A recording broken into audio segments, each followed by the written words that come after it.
First, you need to go to the website.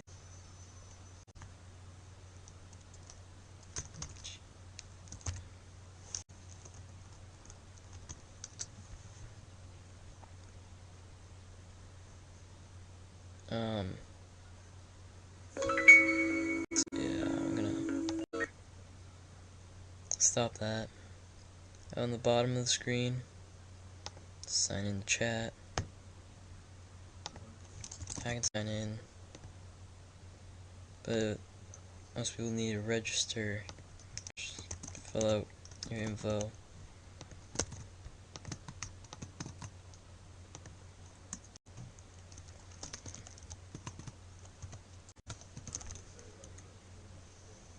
Yeah, close enough. Just great. So I'm gonna go back to the sign in, show you how to use the chat. It's just pretty simple.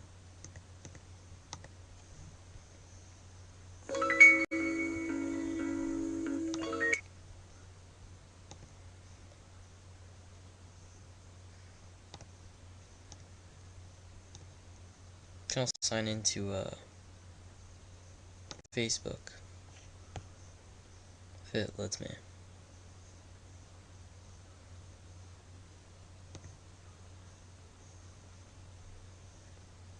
I'm not gonna do that.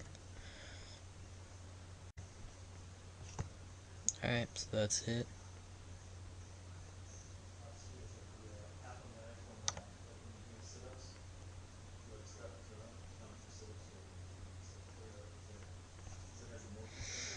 I don't really know how to stop this, so give me a sec.